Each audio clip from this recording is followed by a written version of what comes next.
Somehow everyone seemed to know about the gift that I planned to bestow upon an unpopular, ill-tempered fellow who was very loud and often bellowed. Everyone had an opinion to share. Do not go there. However, if you do go, take care.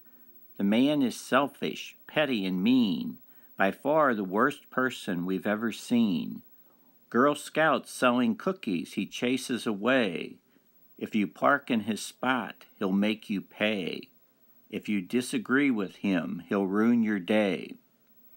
I heard all their warnings, but I still wanted to go.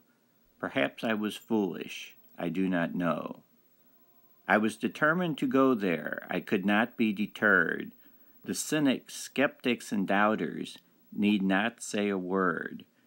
I gathered my courage and buttoned my coat, then ventured forth like a sailor with no lifeboat. I set out upon my way, eager for the challenge of that day. Upon reaching the man's house, I rang the doorbell. There seemed to be no one about, as far as I could tell. But then I knocked on the door. I knocked loud and clear. I wanted him to know that I was here. In the doorway he finally did appear, with an expression that would cause much fear. "What do you want?" he declared angrily. "Why are you here to bother me?" As I started to explain my reason for being there, he cut me off. He did not care. The details I'll spare you. There's no need for those. Let's just say that he was mean from his head to his toes. The man was a scoundrel. Let's tell the truth here. Because of the truth, we need never fear. His expression was unpleasant. His eyes were quite beady, revealing a character sinister and seedy. I wanted to run. I wanted to flee, as far from this villain as I could be. However, some hunch told me to remain, to give it another try, that my efforts were not in vain. Firmly in one spot I stood, and bore his insults as best I could. I ignored the awful things that he said, and thought of pleasant things instead. I thought of geese flying over the lake. I thought of Christmas morning after I would awake. I thought about kind grandmas and funny dogs. I thought about a fireplace with burning logs. I recalled my favorite heroes, writers and saints. I remembered a picture that I tried to paint. The man's insults I did not heed. Such venom I did not need. He ranted and raved about this and that, and glared at me like I was a brat. Finally, at last, after speaking so long, he ran out of breath. I felt like singing a song. As I looked at him, I managed to smile. I'm sure that he had not seen one for a while. He sighed and said to me, "Why don't you walk away? Is the effort too much? Are you lazy? Or maybe you're a little bit crazy?" "Everyone is a little crazy, you should know that by now," I told him, maintaining my smile. "And some days I'm lazy, but that's good too. If we didn't rest and play, we'd all be sad and blue."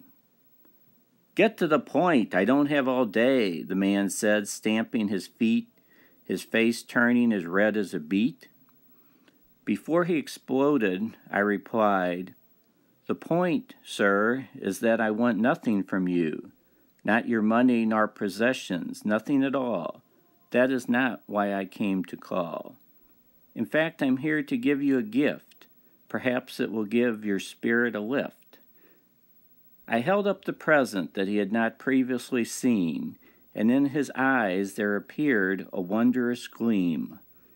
Just for a moment I could see a glimpse of what this man could be. However, his reply showed suspicion of me. "You bring me a present, unasked for, just out of the blue. There must be something in it for you. I will not be fooled by this deception and lie. To you I say goodbye." The front door slammed in my face. Clearly I was unwelcome in this place. It was really quite rude, but I was not discouraged by his bad attitude. I placed the gift on his porch, then departed and went on my way. I had done all I could on that bright, happy day. I left a gift, unexpected, unsought, unforeseen, yet it was a gift fit for a king or a queen. Before I traveled too far down the road, I heard something back at the man's abode. I heard a door open with a loud click. Perhaps my imagination was playing a trick. But when I looked back, I was pleased to see the man on his porch, looking at the unwrapped gift with childlike glee. The open gift seemed to glow with a radiant light in the hands of a man who was now a joyful sight.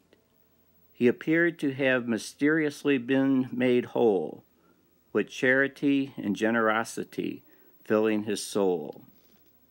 Perhaps the man had been transformed, like the Grinch and Scrooge on Christmas morn. Perhaps that happened on this day, although with certainty I cannot say. I do not know. I hope and pray that it is so.